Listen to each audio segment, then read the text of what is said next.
মিডিয়ার সামনে আমি কথা বলতে পারি না। এটা শোক র্যালিতে অনেকে প্রয়োজন। টাকা নিচ্ছি না, আমি বেশি না এগুলো। এই যে আপনি ভিডিও দেখে আপনাকে দাঁড়ান, একটু দাঁড়ান।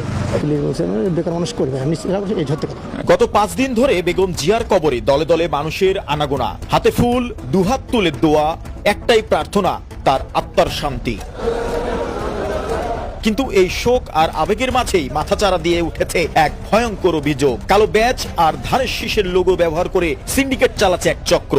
জোরপূর্বক টাকা আদায়ের অভিযোগ। কারো কাছ থেকে 200 টাকা, কারো কাছ থেকে 100 টাকা, আবার কারো কাছ থেকে 50 কিংবা 10 টাকা হাতিয়ে নিচ্ছেন তারা। শ্রদ্ধা জানাতে এসে বিব্রতকর অবস্থায় পড়ছেন নেতাকর্মীরা। অনেকে মুখ খুলতে চান, আবার অনেকেই ক্ষোভ চাপা রেখে দিচ্ছেন। আপনি লাগাচ্ছে, এই ফিতাগুলো লাগিয়ে টাকা নিচ্ছে। 10 টাকা। এটা শোক র্যালিতে অনেকে প্রয়োজন। জোর করে লাগাচ্ছে না, জোর করি না, ওই লোকে ডাক দেন আপনার কোনো জোর নাই। না না, আমি মাত্র আসলাম, আমি মাত্র আসছি। আমরা 10 টাকা করে কিনি, কেউ 15 টাকা থেকে 20 টাকা দেয়। প্রায় 1 ঘন্টা আত্মগোপনে থেকে নজরদারি চালান দ্য নিউজ টিম। খোঁজা হচ্ছিল এটা কি বিচ্ছিন্ন কোনো ঘটনা নাকি পরিকল্পিত কোনো সিন্ডিকেট। আর তখনই ধরা পড়ে রহস্যের মূল। সংবলিত যে একটা লোগো লাগাই দিচ্ছে। কিছু বলতে পারি না, আমি বলতে পারি না কিছু। মিডিয়ার সামনে আমি কথা বলতে পারি না। একটু আমার সাথে কথা বলুন। না, আমি কাজ কিভাবে করি না। টাকাটা নিচ্ছেন? আমি কথা বলতে পারি না। আমরা তো দেখছি লোগো লাগাচ্ছে। আর ভাই আমি কথা বলতে পারি না বিষয়। ভাই একটু বলেন আপনার নামটা কি?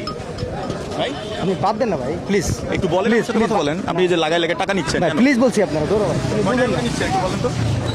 ভাই প্লিজ আপনার প্লিজ বলছি ভাই। আপনি কথা বললে তো আপনার সাথে কথা বলি না, একটু বলে যান। আমি বলতে পারি না। কিভাবে টাকা নিচ্ছেন? টাকা নিচ্ছি না, আমি বেশি না এগুলো।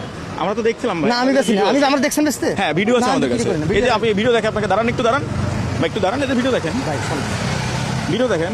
বেকার মানুষ করে ই করে না, প্লিজ। এই যে দেখেন, যে ভিডিও দেখেন, প্লিজ ভাই, না আপনি ভিডিও দেখেন। প্লিজ বলছেন বেকার মানুষ করবে না, এই সত্যি কথা। কয় টাকা করে নিচ্ছেন একটু বলেন। 10 টাকা 5 টাকা যা দিলে ফ্রি, আমি যা দিলাম। ফ্রি না, আপনি সত্যি করে বলেন। আমরা তো দেখেছি আপনি টাকাও নিছেন। না না না না, ভিডিওতে আছে আমার কাছে, আপনাকে দেখালাম তো, ভিডিও দেখালাম। ভাই আপনি কথা বললে আমি বললাম আপনার প্লিজ ভাই বলে যান। বললাম তো আপনার কথা বললাম না, 10 টাকা 5 টাকা যা দেয়। আপনি এভাবে টাকা নিচ্ছেন কেন? না না, টাকা এটা কি বৈধ? না, জোর করে তো নিচ্ছি না। আপনি তো দেখলাম সরাসরি লাগিয়ে দিচ্ছেন। কারণ না না, সরাসরি কারণ আপনি তো জোর করে লাগাচ্ছেন ভাই।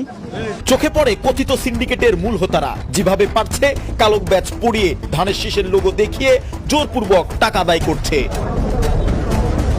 ক্যামেরা নিয়ে সামনে যেতেই কেউ অপরাধ স্বীকার করে, আবার কেউ ক্যামেরা দেখে দৌড়ে পালায়। মানুষের শোক, আবেগ আর শ্রদ্ধাকে পুঁজি করে এ কেমন ব্যবসা? এ কি ব্যক্তিগত লোভ নাকি সংঘবদ্ধ সিন্ডিকেট?